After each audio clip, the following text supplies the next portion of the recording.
आओ बच्चों, दुर्वा का 5वां पाठ पढ़े, नाटक में नाटक। आओ पहले पढ़ते हैं। राकेश का मन तो कह रहा था कि बिना पूरी तैयारी के नाटक नहीं खेलना चाहिए। राकेश का मन क्या कह रहा था, जब तक नाटक की तैयारी नहीं है तो नाटक नहीं खेलना चाहिए। और जब नाटक में अभिनय करने वाले कलाकार भी नए हों, मंच पर आकर डर जाते हों, घबरा जाते हों और कुछ कुछ बुद्धू भी हों, तब तो अधूरी तैयारी से खेलना ही नहीं चाहिए। उसके साथी मोहन, सोहन और श्याम ऐसे ही थे। कैसे थे वो? घबरा जाते थे, डर जाते थे, कुछ कुछ बुद्धू थे, कुछ की तैयारी अधूरी थी। इस तरीके के वो साथी थे। राकेश को उनके अभिनय पर बिल्कुल भी विश्वास नहीं था। वह स्वयं अभिनय इसीलिए नहीं कर रहा था कि फुटबॉल खेलते हुए वह अचानक गिर पड़ा था और उसके हाथ में चोट लग गई थी और हाथ में एक पट्टी में लपेटकर गर्दन के सारे लटकाए रखना पड़ता था, इसलिए भी वो नहीं खेलना चाहता था। नाटक खेलना बहुत आवश्यक था। मोहल्ले की इज्जत का भी सवाल था। मोहल्ले के बच्चों ने मिलजुल कर फालतू पड़े एक छोटे से सार्वजनिक मैदान में दूब व फूल पौधे लगाए थे। उन्होंने क्या किए थे? सार्वजनिक स्थान मैदान में धूप व फूल पौधे लगाए थे। वहीं एक मंच भी बना लिया था। राकेश की योग्यता पर सबको बहुत विश्वास भी था। समय था केवल एक सप्ताह का। अब समय भी बहुत कम था, एक ही सप्ताह का था। एक सप्ताह मतलब एक ही हफ्ते का था, 1 वीक का था। 7 दिन ऐसे निकल गए कि पता ही नहीं चला लगा। मोहन, सोहन और शाम यूं तो अच्छी तरह अभिनय करने लगे थे, पर राकेश को उनके बुद्धूपन से डर था। हर एक अपने को दूसरे से अधिक समझदार मानता था, इसीलिए यह भूल जाता था कि वह कहाँ क्या कर रहा है। बस कहने से मतलब। दूसरे चाहे उनकी मूर्खतापूर्ण बातों पर हंस रहे हों, मगर वे पागलों की तरह आपस में ही उलझने लगते थे। राकेश ने पूर्वाभ्यास के 7 दिनों में उन्हें बहुत अच्छी तरह समझाया था। निर्देशन उसने इतना समझ अच्छा अ, इतना अच्छा दिया था कि छोटी से छोटी और साधारण से साधारण बात भी समझ आ जाए। निर्देशन कैसा दिया था उसने कि छोटी से छोटी और साधारण बात भी उन्हें समझ आ जाए। खैर, प्रदर्शन का दिन और समय भी आ गया। अब जब वो नाटक खेलना था वो समय भी आ गया। राकेश साज सज्जा कक्ष में खड़ा सबको खास खास हिदायतें फिर से दे रहा था। मोहन बोला, मेरा तो दिल बहुत जोरों से धड़क रहा है। मेरा भी, सोहन ने सीने पर हाथ रखकर कहा। तुम लोग पानी पियो और मन को साहसी बनाओ। राकेश ने फिर हिम्मत बढ़ाई। जैसे तैसे अभी तक तो ठीक ठाक हो गया। अभिनेता मंच पर आ गए, पर्दा उठा। मोहन बना बना था चित्रकार और सोहन बना था उर्दू का शायर। नाटक में दोनों दोस्त होते हैं। चित्रकार कहता है उसकी कला महान, शायर कहता है उसकी कला महान। शाम बनता है संगीतकार। वह उन्हें मुलाकात करने उनके उस स्थान पर आता है जहां वे ये बहस कर रहे हैं, बजाय इसके कि वह नए नए मित्रों से मधुर बातें करें। बड़े छोटे के इस विवाद में उलझ जाता है। वह कहता है संगीतकार की कला महान। अभी यह अभिनय अच्छी तरह चल रहा था। सबको अपना अपना पार्ट याद था। सबको ये क्या था, अभिनय तो बहुत अच्छा चल रहा था। सबको अपने अपने डायलॉग याद थे। सब ठीक ठाक अभिनय करते चले जा रहे थे। अचानक श्याम पार्ट भूल गया। अब जो श्याम का पार्ट था ना, उसका क्या बोलना है वो भूल गया। पर्दे की आड़ में राकेश स्वयं पूरा नाटक लिए खड़ा था। वह हर एक संवाद को पहला शब्द बोल रहा था ताकि कलाकारों को संवाद याद आते रहे। मगर श्याम घबरा गया। वह सहसा चुप हो गया। उसे चुप होने से चित्रकार और शायर महोदय भी चुप हो गए। होना यह चाहिए था कि दोनों कोई बात मन ही में बनाकर बात आगे बढ़ा देते, पर वे घबरा कर राकेश की तरफ देखने लगे। संगीतकार महोदय भी पलटकर राकेश की ओर देखने लगे। राकेश बार बार संगीतकार जी का संवाद बोल रहा था, मगर आवाज तेज होकर माइक से सबको ना सुनाई दे जाए, इसीलिए धीरे धीरे फुसफुसाकर बोल रहा था। संगीतकार जी को वह हल्की आवाज सुनाई नहीं दे रही थी। तभी शायर संगीतकार के कंधे पर हाथ मारकर बोले, उधर जाकर सुन लेना। संगीतकार अपना वायलिन पकड़े पकड़े राकेश की ओर खिसक आए। दर्शक ठका कर हंस पड़े। संगीतकार जी और घबरा गए। जो कुछ सुनाई पड़ा उसे ही बिना समझे बूझे झट से बोलने लगे। संवाद था, जब संगीत की स्वर लहरी गूंजती है तो पशु पक्षी भी मुग्ध हो जाते हैं। शायर साहब, आप क्या समझते हैं संगीत को? मगर संगीतकार साहब बोल गए यूं, जब संगीत की स्वर लहरी गूंजती है तो पशु पक्षी मुंह की खा जाते हैं। गाजर साहब, आप क्या समझते हैं हमें? शायर साहब तबाक से बोले, तुम्हारा सर गाजर साहब हूं मैं। दर्शक फिर ठठाकर हंस पड़े। चित्रकार महोदय ने मंच पर सूझ और अक्लमंदी दिखाने की कोशिश की।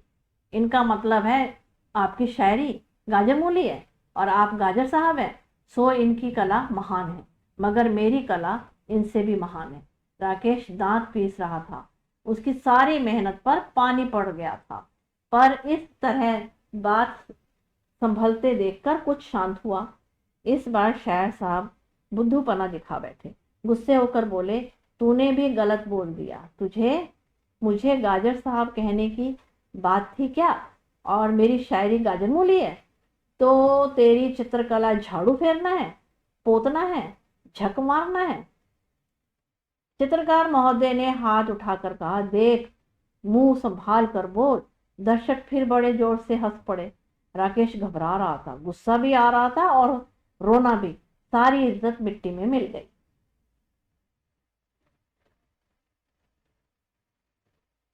ये देखो, दर्शक देख रहे हैं सारे। पर अब क्या हो? वह बार बार दोनों हथेलियों को मसल रहा था और कोई तरकीब सोच रहा था। इधर मंच पर तीनों में जोरों से तू मैं हो रही थी। चित्रकार महोदय हाथ में कुची पकड़े, आंखें नचा नचा कर मटक मटक कर बोल रहे थे, अरे चमगादड़, तुझे क्या खाक शायरी करना आता है? जबरदस्ती ही तुझे यह पाठ दे दिया, तूने सारा गड़बड़ कर दिया। मुझे चमगादड़ कहता है? अरे आलू बुखारे, शायरी तो मेरी बातों से टपकती है। तूने कभी टूथब्रश के अलावा कोई ब्रश उठाया भी है? यहाँ चित्रकार बना दिया तो सचमुच ही अपने को चित्रकार समझ बैठा। दर्शक हंसी से लोटपोट हुए जा रहे थे। संगीतकार महोदय कभी उन दोनों लड़ते कलाकारों की ओर हाथ नचाते, कभी दर्शकों की ओर। तभी तेजी से राकेश मंच पर पहुंच गया। सब चुप होकर तक पका गए। राकेश पहुंचते ही एक कुर्सी पर बैठते हुए बोला, आज मुझे अस्पताल में हाथ पर पट्टी बंधवाने में देर हो गई तो तुमने इस तरह रिहर्सल की है? जोर जोर से लड़ने लगे। अभिनय का दिन बिल्कुल पास आ गया है और हमारी तैयारी का ये हाल है। चित्रकार महोदय ने इस समय अक्लमंदी दिखाई। बोले, हम क्या करें डायरेक्टर साहब, पहले इसी ने गलती की। राकेश बात काट कर बोला, अरे तो मैंने कह नहीं दिया था कि रिहर्सल में भी यह मानकर चलो कि दर्शक सामने ही बैठे हैं। अगर गलती हो गई थी तो वहीं से दोबारा रिहर्सल शुरू कर देते। ये क्या कि लड़ने लगे? सब गड़बड़ करते हो। राकेश ने बहुत संभाल ली थी बात, जो है राकेश ने संभाल ली। पर्दे की आड़ में खड़े अन्य साथी मन ही मन राकेश की तुरंत बुद्धि की प्रशंसा कर रहे थे। दर्शक सब शांत थे, भौचक्के थे। वे सोच रहे थे ये क्या हो गया। वे तो समझ रहे थे कि नाटक बिगड़ गया, मगर यहाँ तो नाटक में ही नाटक था। उनकी रिहर्सल ही नाटक था। मानो यह नाटक में नाटक की तैयारी की कठिनाइयां और कमजोरियों को ही दिखाना गया था। राकेश कह रहा था, देखिए, हमारे नाटक का नाम है बड़ा कलाकार, और बड़ा कलाकार वह है जो दूसरे की त्रुटियों को नहीं, अपनी त्रुटियों को देखे और सुधारे। आइए हम फिर से रिहर्सल शुरू करते हैं। तभी राकेश के इशारे पर पर्दा गिर गया। दर्शक नाटक की भूरी भूरी प्रशंसा करते हुए अपने घर चले गए। इस नाटक को लिखा है मंगल सक्सेना ने। आपको आशा है ये नाटक बच्चों को अच्छा लगा होगा। अगर आप अपनी पुस्तक को दुर्वा का ये चैप्टर नहीं पढ़ सकते नाटक में ही नाटक, तो मेरा ये जो मैंने बोला है इसे सुन लें और उससे आपको प्रश्न उत्तर की मदद मिलेगी, सहायता होगी। नाटक समझ आ गया तो आप अपने आप भी इनके उत्तर लिख सकते हो। चलो प्रश्न अभ्यास की तरफ चले। बच्चों ने मंच की व्यवस्था किस प्रकार की? इसका उत्तर देंगे, मोहल्ले के बच्चों ने मिलजुल कर फालतू पेड़ एक छोटे से सार्वजनिक मैदान में धूप व फूल पौधे लगाए थे, वहीं एक मंच भी बना दिया था। हाँ, पर्दे की आड़ पे खड़े अन्य साथी मन ही मन राकेश की तुरंत बुद्धि की प्रशंसा क्यों कर रहे थे? इसका उत्तर देंगे, पर्दे की आड़ में खड़े अन्य साथी मन ही मन राकेश की तुरंत बुद्धि की प्रशंसा कर रहे थे, क्योंकि उसने बिगड़े हुए नाटक को संभाल लिया था। सभी समझे कि नाटक की कठिनाइयां बताई गई हैं। सभी दर्शक प्रशंसा करते चले गए। अगला, नाटक के लिए रिहर्सल की जरूरत क्यों होती है? नाटक बिना तैयारी के नहीं हो सकता, क्योंकि नए कलाकार मंच पर आकर डर जाते हैं। अच्छे अच्छे कलाकार भी बिना रिहर्सल के घबरा जाते हैं। उन्हें पता नहीं चलता कब क्या कहाँ और कैसे बोलना है। रिहर्सल में नाटक की इन्हीं महत्वपूर्ण बातों की चर्चा होती है।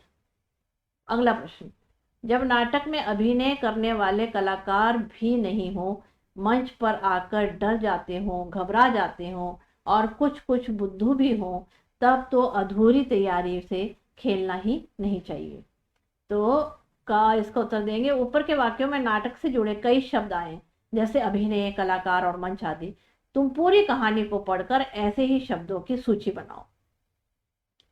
तो देखो, सूची बनाई, व्यक्तियों या वस्तुओं के नाम और यहाँ पे काम, कलाकार और मंच, इनका काम क्या होगा? कलाकार हो और मंच हो तो क्या हो? अभिनय होगा। चित्रकार, ब्रश, पेंट तो क्या होगा? चित्रकारी होगी। संगीतकार, वायलिन तो क्या होगा? स्वर लहरी होगी। राकेश और कुर्सी क्या होगा? डायरेक्टर होगा। मोहल्ले वाले दर्शक होंगे।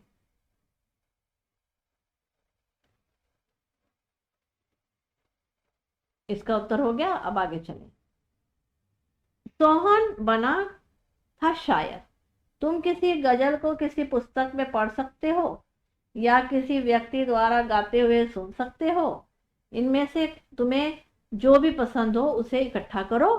उसे तुम समुचित अवसर पर आवश्यकता अनुसार गा भी सकते हो।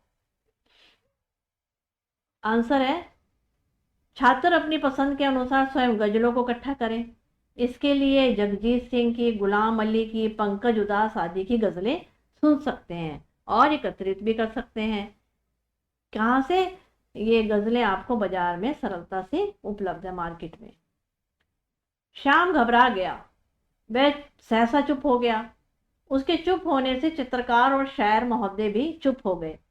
होना यह चाहिए था कि दोनों कोई बात मन की ही बनाकर बात आगे बढ़ा देते। अगर तुम श्याम की जगह होते तो अपने मन से कौन सा संवाद जोड़ते? लिखो। उस समय शायर को कुछ इस तरह के संवाद बोलने चाहिए थे। कैसे बोलने चाहिए थे? मैं संगीतकार हूँ, मेरा संगीत सुनकर लोग मुग्ध हो जाते हैं, मुझे सुनना सब पसंद करते हैं, मैं जहां जाता हूँ भीड़ लग जाती है। ऐसे इनको बदल देना चाहिए था। नीचे लिखे वाक्यों को पढ़कर प्रश्नों के उत्तर दो। राकेश को गुस्सा भी आ रहा था और रोना भी। तुम्हारे विचार से राकेश को गुस्सा और रोना क्यों आ रहा था? राकेश मंच पर पहुंच गया, सब चुप हो गए, सकपका गए। इसका क्या उत्तर देंगे? देखो, हमारे विचार से राकेश को गुस्सा इसलिए आया क्योंकि वे लोग ठीक से अभिनय नहीं कर रहे थे, और रोना इसलिए आया क्योंकि उसकी मेहनत बेकार हो रही थी, इससे इज्जत मिट्टी में मिल जाएगी, यह सोचकर दुख भी हो रहा था। अब तुम्हारे विचार से राकेश जब मंच पर पहुंचा, बाकी सब कलाकार क्यों चुप हो गए? दर्शक शांत हो गए और भौचक्के थे। इसका उत्तर देंगे, राकेश अभिनय नहीं कर रहा था, इसीलिए अचानक उसे मंच पर देखकर सब चुप हो गए थे और सकपका गए थे। दर्शक भुचक्के क्यों हो गए थे? मैंने कहा था कि रिहर्सल में भी यह मानकर चलो कि दर्शक सामने ही बैठे। तो क्यों भचक्के हो गए थे? उत्तर देंगे, दर्शक समझ रहे थे कि नाटक बिगड़ गया है, इसीलिए वे हंस रहे थे। लेकिन जब उन्हें पता चला कि नाटक बिगड़ा नहीं, असल में राकेश ने आकर उन्हें संभाल लिया और उन्हें लगा कि नाटक में ही नाटक है, वे सब शांत और भचक्के भचक्के थे। खा प्रश्न देख लेते पहले। राकेश ने ऐसा क्यों कहा होगा? राकेश ने अपने कलाकारों को संभालने के लिए ऐसा कहा था, परंतु इस तरह कहा था ऐसा लगा जैसे मानो यह नाटक का ही हिस्सा हो। उससे ऐसा कहकर नाटक को संभाल लिया। अगला प्रश्न, कहानी में से चुनकर कुछ संवाद नीचे दिए गए, उन संवादों को अभिनय के साथ बोलकर दिखाओ। क, चित्रकार महोदय हाथ में कूंची पकड़े आंखें नचा नचा कर मटक कर बोल रहे थे, अरे चमगादड़, तुझे क्या खाक शायरी करना आता है? जबरदस्ती ही तुम्हें यह पाठ दे दिया, तूने सारा गड़बड़ कर दिया। इसका उत्तर कैसे देंगे? यह भाग छात्र के अभिनय पक्ष के सुदृढ़ बनाने के लिए उद्देश्य से दिया गया है, अतः यह छात्र को स्वयं करना है। अपनी कक्षा के अभिनय के साथ संवाद बोलने का प्रयास करें। अब इसको देखो, जब संगीत की स्वर लहर गूंजती है तो पशु पक्षी तक मुग्ध हो जाते हैं। शायर साहब, आप क्या समझते हैं संगीत को? इस संवाद को पढ़ो और बताओ कि कहानी में इसके बदले किसने क्यों और क्या बोला, तुम उसको लिखकर बताओ। इसका उत्तर देंगे, इसके बदले संगीतकार ने अपना संवाद भूलने और राकेश की बात ठीक ना सुनने पर कहा कि जब संगीत की लहर स्वर गूंजती है तो पशु पक्षी तक मुंह की खाल जाते हैं। गाजर साहब, आप क्या समझते हैं? हमें गाजर साहब। अगला प्रश्न, कहानी में शायर के बदले गाजर कहने से क्या हुआ? तुम भी अगर किसी शब्द के बदले किसी अन्य शब्द का प्रयोग कर दो तो क्या होगा? यदि हम किसी गलत शब्द का इस्तेमाल करेंगे तो हमें उलटकर वही जवाब मिलेगा। इस कहानी का शीर्षक नाटक में नाटक है। कहानी में जो नाटक है तुम उसका शीर्षक बताओ। इस कहानी के नाटक का शीर्षक यह होना चाहिए, रिहर्सल और नाटक की समस्या। बच्चों, आप भी कमेंट बॉक्स में इसका शीर्षक अच्छा सा बना के भेजो। कहानी में चित्रकार बना मोहन, शायर बना सोहन, संगीतकार बना श्याम। अपनी अपनी कला को महान बताने के साथ एक दूसरे को छोटा बड़ा बताने वाले संवादों को बोलकर झगड़े की समस्या को बढ़ावा देते दिख रहे हैं। तुम उन संवादों को गौर से पढ़ो और उन्हें इस तरह बदल कर दिखाओ कि अपनी आपस झगड़े की समस्या का समाधान हो जाए। चलो शुरुआत हम कर देते हैं। जैसे चित्रकार कहता है उसकी कला महान के बदले अगर चित्रकार कहे कि हम सबकी कला महान, तो झगड़े को शायद शुरुआत ही ना हो। अब यह तुम बताओ कि संगीतकार को क्या कहना चाहिए, शायर को क्या कहना चाहिए। तुम यह भी बताओ कि इन सभी कलाकारों को तुम्हारे अनुसार वह संवाद क्यों कहना चाहिए। उत्तर देंगे, संगीतकार को कहना चाहिए कि आप सबकी कला महान, पर संगीत में एक लय है, मधुरता है जो कानों को अच्छी लगती है। शायर को क्या कहना चाहिए, संगीत कानों को मधुर लगती है, चित्रकारी आंखों और मन को अच्छी लगती है, शायरी आत्मा को छू लेती है। अच्छा, इसके अलावा कलाकार चाहे वह संगीतकार हो, चाहे चित्रकार हो, चाहे शायर हो, सभी एक दूसरे को तथा उनकी कला को महान समझेंगे और अपनी कलाकारी पर महसूस करेंगे, गौरव महसूस करेंगे। अगला प्रश्न, नीचे दिए गए प्रश्नों के अंत में उचित विराम चिन्ह लगाओ। अब विराम चिन्ह लगाने इसमें।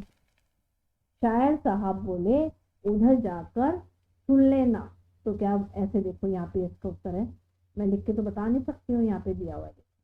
शायर साहब बोले कॉमा उधर जाकर सुन लेना, इसको कॉमा में लिया गया है। सभी लोग हंसने लगे, पूर्ण विराम। तुम नाटक में कौन और सा के बीच में डैश है पाठ कर रहे हो। मोहन बोला कॉमा अरे क्या क्या हुआ, तुम तो अपना संवाद भूल गए।